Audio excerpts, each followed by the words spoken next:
Vamos a hablar un poco de lo que es la problemática del agua, porque a veces la gente dice que, bueno, es que es un recurso que es abundante bueno, de hecho, el 75%, 76% del planeta está cubierto por agua, pero solo el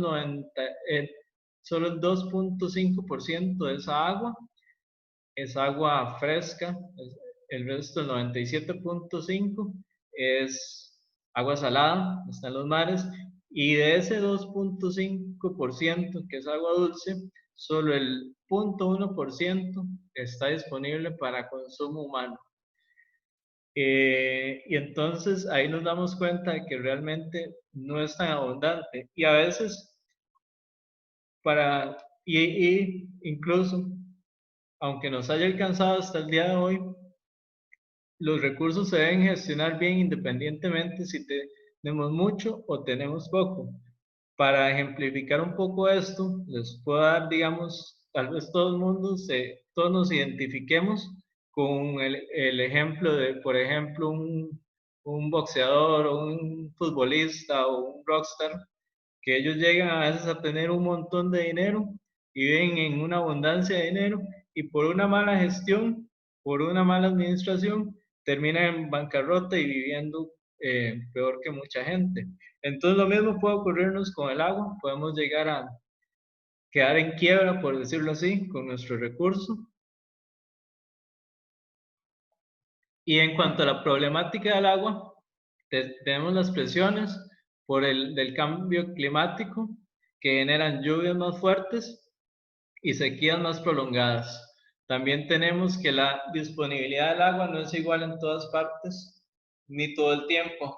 Aquí en Costa Rica, por ejemplo, tenemos una estación seca muy, de más o menos 5 meses donde prácticamente no llueve y luego tenemos una estación lluviosa muy larga, digamos, que son de 7 meses, donde tenemos abundancia de lluvia. Pero incluso tenemos diferencias en lugares muy cercanos. Por ejemplo, en Costa Rica, entre unos pocos kilómetros, podemos tener problemas, diferentes patrones de lluvia, qué sé yo, en Guanacaste, es uno de los lugares más secos de Costa Rica, y en Monteverde, es una que está a unos cuantos kilómetros, es una de las áreas más lluviosas del país. Y eso sucede en toda Latinoamérica. Después tenemos problemas con la descarga de residuos, ya sea residuos sólidos y residuos líquidos que contaminan los cuerpos de agua, contaminan los acuíferos. Y también tenemos el cambio en el uso del suelo que genera aumento en la escorrentía y cambios en el ciclo hidrológico del agua, en las cuencas. Eh, por eso es que es importante para gestionar bien los recursos incluir sistemas de reciclaje de agua en los espacios construidos que vamos desarrollando. Entre los beneficios que tenemos para el usuario está el ahorro en la factura de agua y alcantarillado, como lo ejemplificó Miguel. También tenemos un menor consumo de detergente. De hecho, hay una investigación muy interesante por parte de una investigadora en Barcelona, se llama María Vargas Parra, perdón. Ella hizo un análisis muy, muy bueno, donde encontró que los sistemas de agua de lluvia, o al usar agua de lluvia para lavar, para lavandería, generan un ahorro de cerca del 80% en detergente. Eso se debe a que el agua de lluvia es un agua suave, que permite que los jabones y detergentes trabajen de forma más eficiente y, y de esa forma podemos ahorrar. A diferencia de las aguas duras que generalmente vienen de los acuíferos, que vienen cargadas de minerales y metales como hierro, manganeso, magnesio, y eh, esos metales generan que los detergentes tengan más dificultad de disolverse en el agua y hacer su efecto de limpieza. También evita problemas de calcificación en la tubería y en los equipos como lavadoras, cacheras, llaves de chorro. También, como decía Miguel, mitiga los efectos de los cortes de agua, porque, por ejemplo, incluso en temporada de lluvia, cuando tenemos abundancia de agua, podemos tener problemas de cortes por ejemplo, mantenimiento de las tuberías. También genera un mejor crecimiento de las plantas. Cuando las plantas están acostumbradas a ser regadas con agua de lluvia y yo he hecho el experimento, de hecho, de regar una planta con agua de lluvia y otra con agua de la cañería y es realmente notable la diferencia en cuanto a la forma en que crecen las plantas cuando se usa el agua de lluvia. También el tema de educación ambiental que se puede ver excelente en las escuelas, de forma que al instalar un sistema de agua de lluvia, los niños pueden ver y tocar prácticamente el tanque y verlo, y de esa forma también aprende y se van educando en temas de sostenibilidad. Y es una forma como de aprender haciendo. Después tenemos que pueden ayudar a mejorar la imagen de la empresa, sobre todo para efectos de marketing. A veces a las empresas les gusta tener eh, qué sé yo, el tanque expuesto para que se vean cuánto de que han ahorrado y cómo están contribuyendo con el medio ambiente. Y el control de la escorrentía. Estos sistemas ayudan a amortiguar la velocidad con que el agua de nuestros techos llega a los alcantarillados fluviales y eso genera que eh, evita los problemas de exceso de agua, de exceso de escorrentía. Bueno, en cuanto a los beneficios para la comunidad, tenemos la reducción de emisiones. ¿Y esto por qué?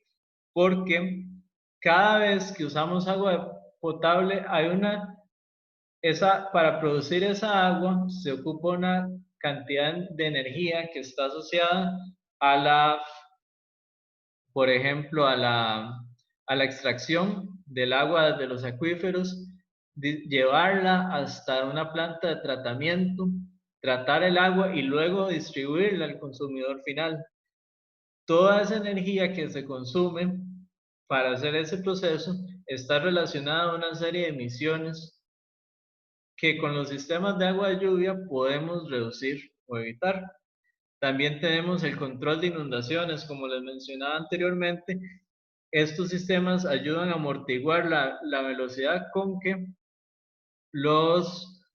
el agua de lluvia llega a los alcantarillados. Quizá en muchas ciudades, bueno, de hecho en muchas ciudades sucede que tenían un alcantarillado diseñado para una cierta población y al darse el crecimiento de las ciudades y los cambios en el uso del suelo, aumentaron las inundaciones, aumentó la escorrentía y finalmente eso propicia inundaciones porque los alcantarillados no están diseñados para ese aumento, para ese cambio en el uso de suelos. También tenemos la recarga de los acuíferos. Cada vez que consumimos agua de lluvia estamos evitando usar agua que está en los acuíferos, ¿verdad? Y una menor inversión en drenaje pluvial, como les mencionaba, por ese efecto de mitigación que tiene los sistemas de agua de lluvia. Y el agua de lluvia la podemos usar para lo que son descarga de inodoros, riego de jardines, lavandería, que como les dije es uno de los mejores usos que le podemos dar. También tenemos el lavado de vehículos, limpieza en general, torres de enfriamiento, procesos industriales y calderas. Mucha gente me pregunta que si es posible usar el agua para usos potables. Y bueno, alrededor del mundo hay una serie de ejemplos. Yo personalmente nunca lo he hecho, pero por ejemplo en Estados Unidos la normativa lo permite si se da un proceso de desinfección. La desinfección la podemos hacer ya sea por medio de cloración, con lámparas ultravioletas o, por ejemplo, con microfiltración. También el proveedor, por ejemplo, de los productos que yo importo de Alemania, que yo distribuyo, ellos desarrollaron una cerveza artesanal a base de agua de lluvia y realmente es muy rica. A mí me gustó bastante. Después vamos a ver un poco lo que son los componentes del sistema. Y aquí vamos a ver básicamente una configuración típica de un sistema de recolección de agua de lluvia, donde tenemos el tejado, tenemos el tanque, el sistema de control, los filtros, pero lo vamos a ver más en detalle en las siguientes diapositivas. Aquí tenemos, bueno, lo que es el área de captación, que principalmente son los techos, aunque también pueden ser pavimentos, como los parqueos, se pueden aprovechar para recoger el agua, pero en la gran mayoría de los casos van a ser los techos. Y ellos pueden influir tanto en la cantidad de agua que se puede recolectar, como en los usos que se le puede dar. Por ejemplo, los techos verdes, ellos tienden a absorber mucha agua y eso genera que solo podamos aprovechar la mitad del agua que cae al techo. O en el caso de los techos asfálticos, no son convenientes para uso en lavandería porque genera suciedad en el agua y esto obviamente va a generar suciedad o sea que la ropa se ensucia al usarla para lavandería. Después tenemos lo que es el prefiltrado, que hay una gama de filtros muy amplia. Hay filtros, ellos se clasifican de acuerdo a dónde están ubicados. Por ejemplo, pueden estar ubicados en los bajantes, pueden estar ubicados en arquetas fuera de los tanques o pueden estar ubicados dentro del tanque. También por su funcionamiento existen filtros de canasta y filtros autolimpiantes. También la normativa europea o alemana, ellos piden un grado de filtración que la abertura de la malla sea de 0.1 milímetros a 1 milímetro. Y la función principal de los filtros es evitar el ingreso de suciedades, principalmente contaminantes gruesos, por decirlo así, como hojas al tanque. Vamos a ver un poco cómo funcionan los filtros. El filtro autolimpiante, el Pure Rain, él acumula aquí lo que son las suciedades, las hojas principalmente, y similar al movimiento que hace el agua en los ríos, él va a expulsar, va a generar un remolino cada vez que se llena y va a expulsar la suciedad. Eso genera que se reduzca mucho lo que son el mantenimiento del sistema, ¿verdad? Igualmente se recomienda que tenga una válvula de no retorno. Esto para evitar dos cosas. Una, que si hay un problema de niveles o hay un crecimiento muy alto en el nivel del agua, el agua no se devuelva al tanque y la contamine. Y la otra función es evitar el ingreso de animales al tanque, porque eso es súper común, que ya sea que ingresen ratones, ingresen ranas o ingresen iguanas, por ejemplo, a los tanques. Otra función importante que tiene es un skimmer, porque a pesar de que el filtro tenga una apertura pequeña, siempre pueden entrar algunas partículas muy, muy pequeñas y que quedan flotando en la superficie del agua. Entonces, cada vez que se llena el tanque, se genera una corriente que expulsa por aquí todo lo que es esas partículas flotantes. También tenemos lo que es el amortiguador, que es esta pieza que se puede ver aquí abajo. La función de este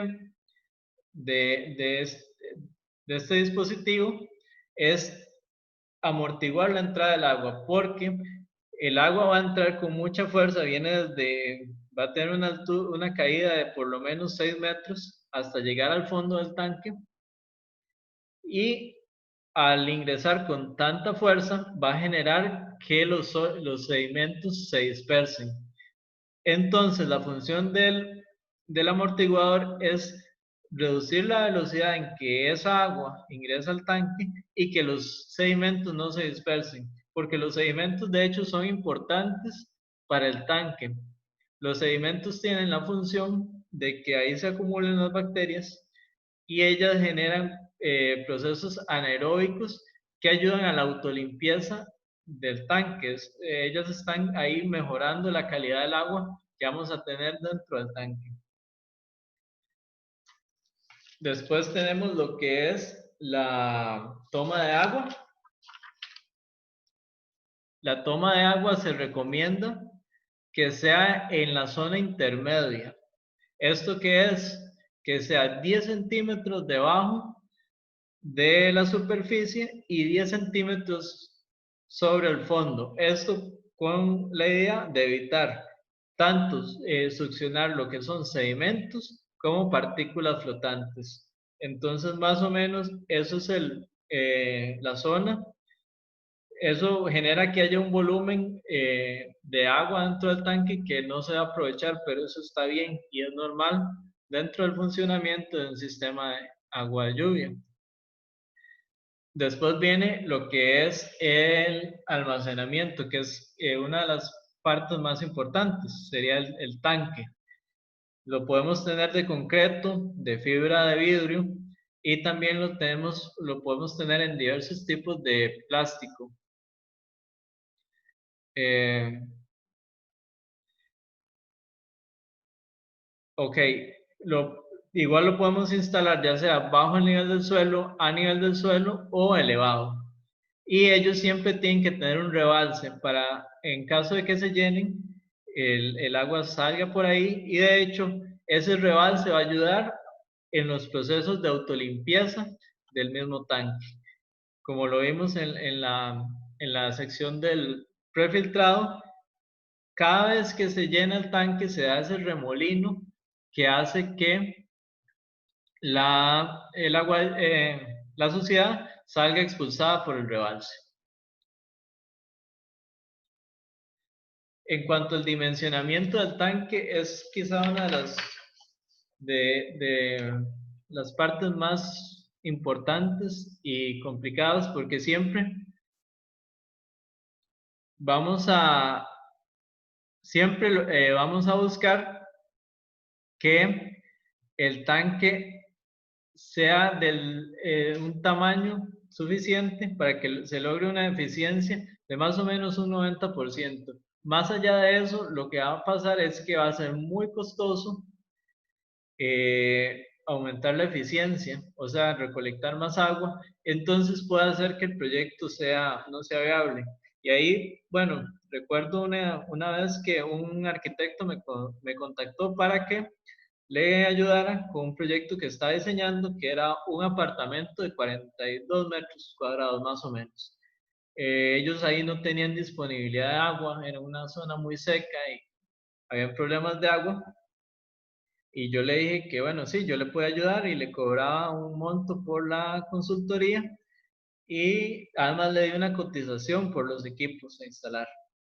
Él me dijo que, bueno, que cómo le iba a cobrar la consultoría si yo ya estaba ganando con los tanques, y bueno, yo le dije, bueno, no hay problema.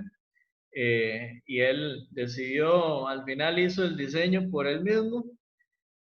Luego vi una publicación que hizo y decía más o menos que había construido un tanque de 300.000 litros. Y yo en ese momento me asusté, ¿verdad? Hice unos cálculos rápidos, e incluso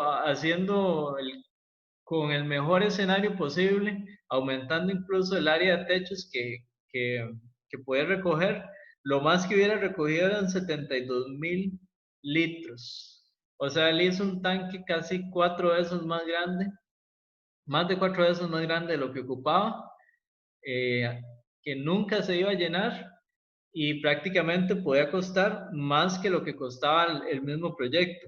Entonces, sí es algo con lo que hay que tener mucho cuidado porque puede hacer inviable un proyecto de recolección de agua de lluvia. A la hora de diseñar el tanque, lo que vamos a hacer es comparar la oferta que tenemos, por decirlo así, cuánto es lo que podemos captar de agua de acuerdo al área de techo que tenemos, a la eficiencia de los filtros, al, a la escorrentía del área de captación y la vamos a comparar contra la demanda que tiene el edificio, qué sé yo, en cuanto a uso en inodoros, uso en lavandería y todo eso, y al final se trata de llegar a un equilibrio. Hay varios métodos para hacerlo. También hay software que nos ayuda a calcular cuánto es el tamaño óptimo de un tanque. Normalmente, para proyectos pequeños se puede usar una metodología de cálculo abreviada. Ya para proyectos más grandes sí es recomendable usar un software porque el costo del tanque sí puede ser importante.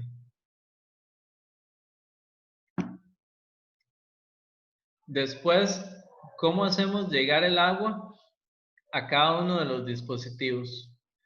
Y generalmente, bueno, existen dos maneras.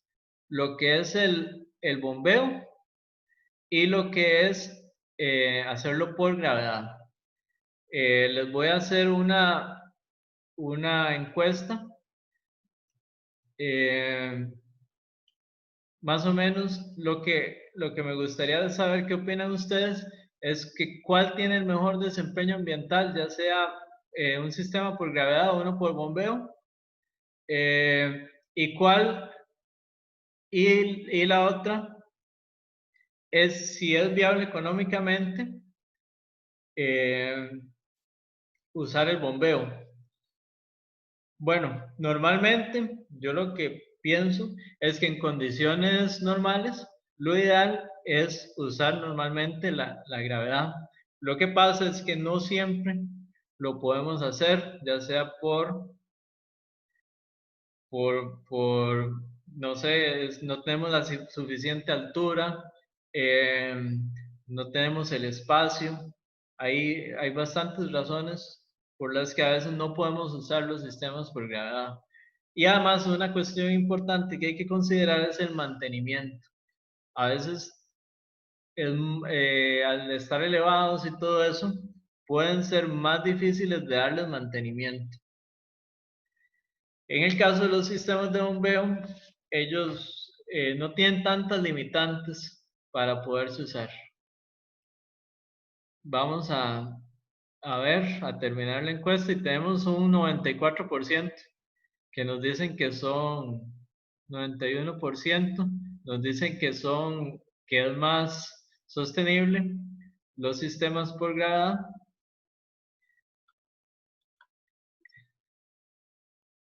Aquí están los resultados. Ok. Y bueno, aquí les presento el estudio que les mencioné anteriormente sobre que hizo la investigadora María Vargas Parra en Barcelona, donde ella hace un análisis del ciclo de vida de un sistema de agua de lluvia. Un análisis del ciclo de vida es una medición de los impactos ambientales que tiene un proyecto o un sistema desde el momento en que se extraen las materias primas hasta la fabricación, luego el transporte, la construcción, la instalación, la operación y la disposición final. Entonces, ella lo que cuantifica los impactos ambientales, ya sea en cambio climático, agotamiento de la capa de ozono. Después tenemos lo que es la eutroficación, la acidificación.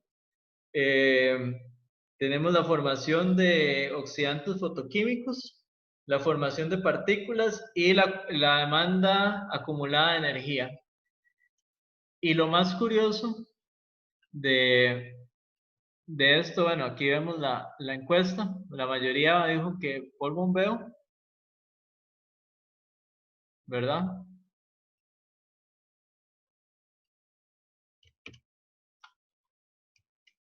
Y bueno, vemos otro punto importante, ella comparó 8 escenarios. El primero era un tanque, en un sistema en una casa con tanque enterrado y bombeo. El segundo era eh, un tanque elevado que funcionara por gravedad y eh,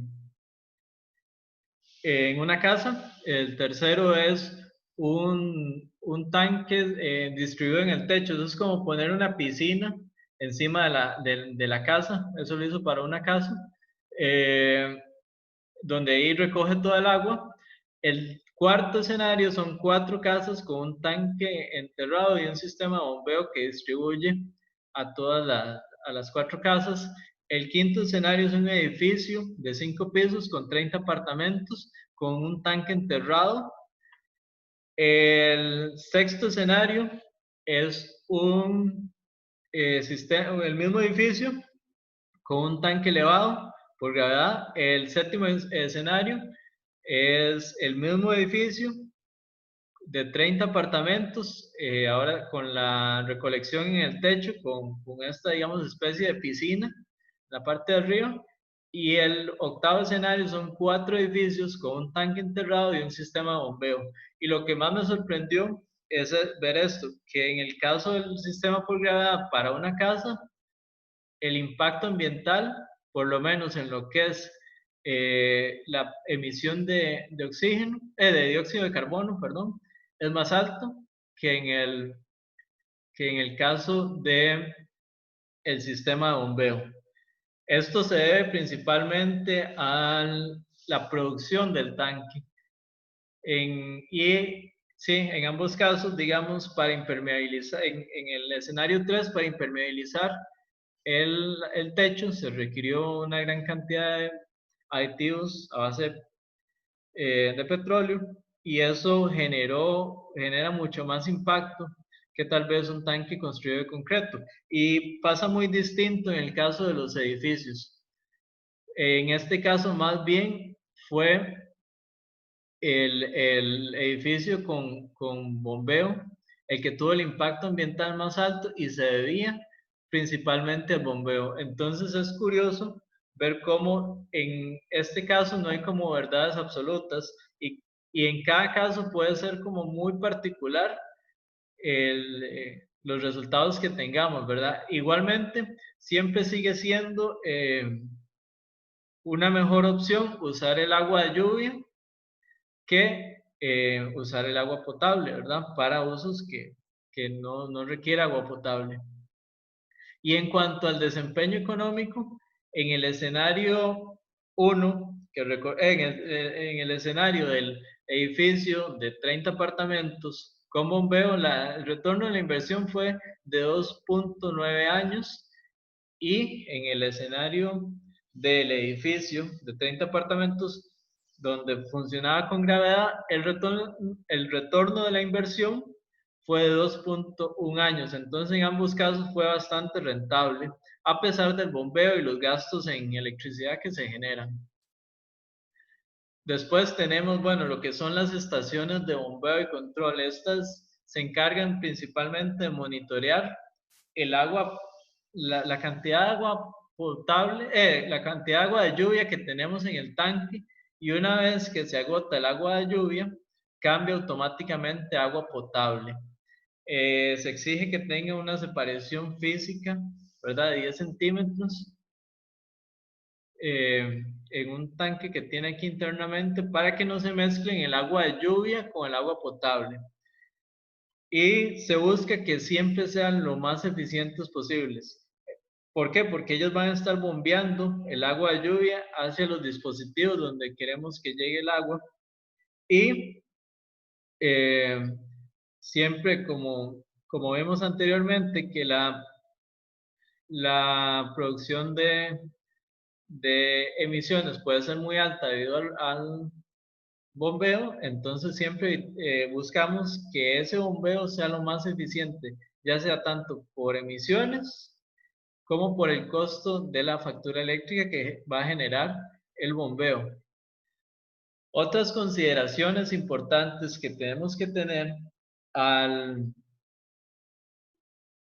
al llevar a cabo nuestro proyecto son las siguientes, digamos, es la separación física de las tuberías, la normativa, tanto la normativa alemana como la normativa estadounidense, piden que el agua, que las tuberías tengan una separación física de 10 centímetros, por lo menos.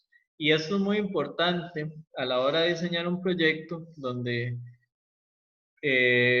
si no hacemos esa separación y luego queremos implementar un sistema de cosecha de agua de lluvia, va a ser muy difícil implementarlo después. Entonces yo lo que recomiendo es, si quieren instalar un sistema, o mejor dicho, en todas las construcciones que hagamos, siempre separar la tubería donde vamos a usar agua de uso potable de aguas que no son de uso potable, como los inodoros. Esto porque si después queremos implementar ya sea un sistema de agua de lluvia o un sistema de reciclaje de aguas grises, nos va a facilitar mucho la implementación posterior. O eh, porque así evitamos, porque digamos, en caso de que no se tenga esta consideración, puede ser muy difícil, muy costoso y además la cantidad de usos que le podemos dar es muy limitada. Otra eh, consideración importante es, después del bombeo, dependiendo del uso que le vayamos a dar al agua, va a ser necesario otro tipo de tratamiento. Porque dependiendo, por ejemplo, si se quiere usar para, no sé, usos potables, puede ser necesario entonces ya las lámparas UV, la cloración. Entonces, siempre, en algunos casos puede requerir un tratamiento posterior al bombeo, no solo lo que vimos anteriormente. También es importante considerar la medición. Dicen que lo que no se mide no se mejora. Entonces, siempre es bueno instalar medidores de consumo en el sistema para ver cuánto realmente es lo que estamos recolectando de agua de lluvia. Y también otro aspecto importante es la rotulación.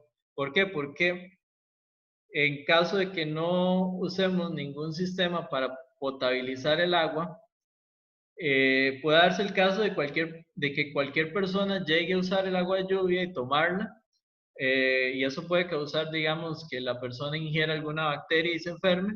Entonces, siempre es importante rotular todos los lugares donde vamos a usar el agua de lluvia, sobre todo si no ponemos ninguna desinfección. También es importante considerar el mantenimiento que hay que darle al sistema. Por ejemplo, está la limpieza de los filtros de canastas tienen que limpiarse casi que semanalmente, ¿verdad? Los sedimentos que se acumulan en el tanque hay que estarlos limpiando. La frecuencia puede variar de acuerdo a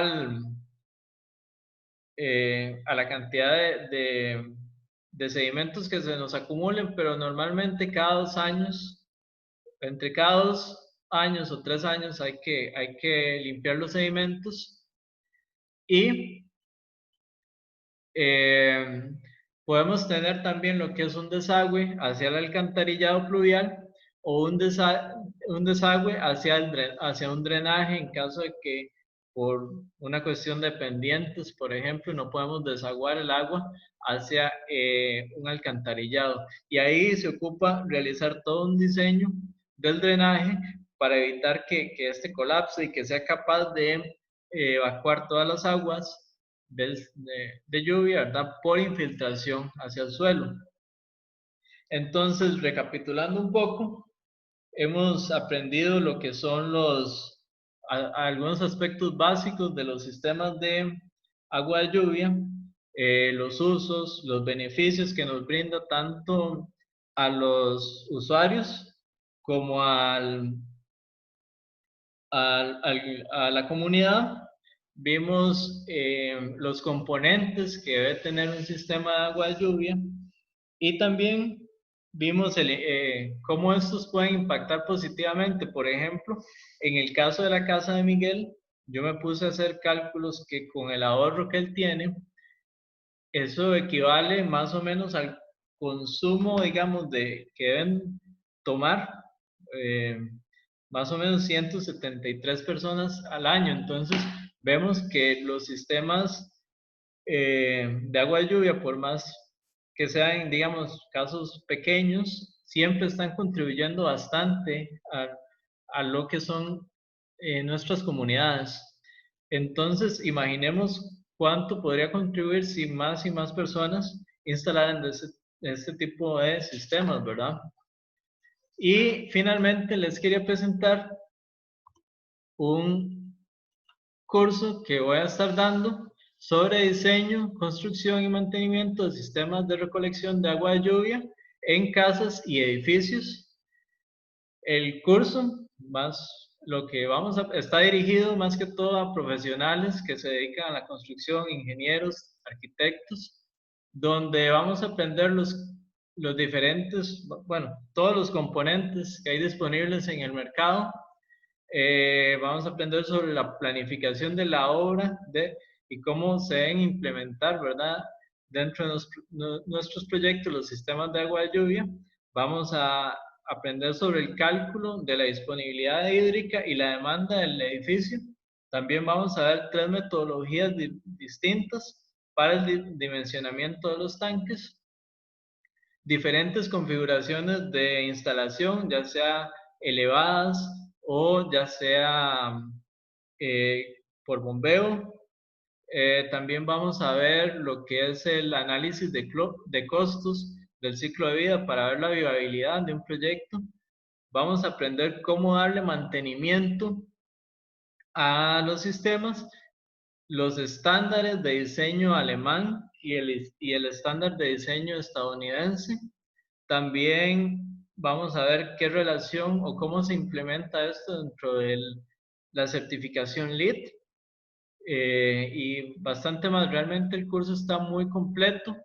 Son 5 módulos que los vamos a hacer en sesiones grabadas por medio de esta plataforma Zoom. El contenido va a quedar grabado y disponible para todos en una página, ¿verdad? Lo pueden accesar en cualquier momento en caso de que no se puedan conectar en las sesiones en vivo. Ahí les queda disponible. Y también lo pueden ver desde el celular, desde una aplicación. Y se les va a dar acceso a una comunidad en Facebook, como decía anteriormente, es bonito juntarnos como profesionales de distintos países y buscar soluciones a los problemas que tenemos en común. Y se les va a entregar también un certificado digital de la participación en este curso. También dentro de los bonos está el software MHS1, que es un software de diseño de sistemas de recolección de agua de lluvia, ¿verdad? Es un software español, entonces ahí lo vamos a estudiar. Vamos a también ver lo que es el cálculo del full time equivalent para lo que es y su implementación, digamos, dentro de la certificación LEED. También les voy a dar lo que son las plantillas de Excel que yo utilizo para hacer los diseños de los sistemas de recolección de agua de lluvia. El costo del curso es de $347 de contado o en 3 cuotas de $138 mensuales, las cuotas. Y el 10% de lo que de los ingresos totales lo voy a donar a una fundación que está dedicada a proteger el recurso hídrico que está ubicada en la península de Nicoya. Entonces, una fundación muy bonita, y después les voy a pasar más información sobre esa fundación para que aprendan o conozcan más del proyecto que ellos tienen. En realidad está muy interesante. El curso tiene una garantía, es decir, es una garantía incondicional de que por 15 días ustedes pueden matricularse. Si no les gustó el curso, en los primeros 15 días se les devuelve el dinero sin ninguna pregunta, sin ninguna objeción. Y el cierre de inscripción, bueno, a partir de hoy está abierto el carrito de compras. Ahora les voy a dejar el link en el chat para que se puedan ir a matricular, y el cierre de las inscripciones es el próximo martes 25 de agosto. Igual les voy a mandar un correo con todos los detalles. El horario va a ser los martes a las 7 p.m., iniciando el 1 de septiembre. Y bueno, aquí les dejo la información, el sitio web.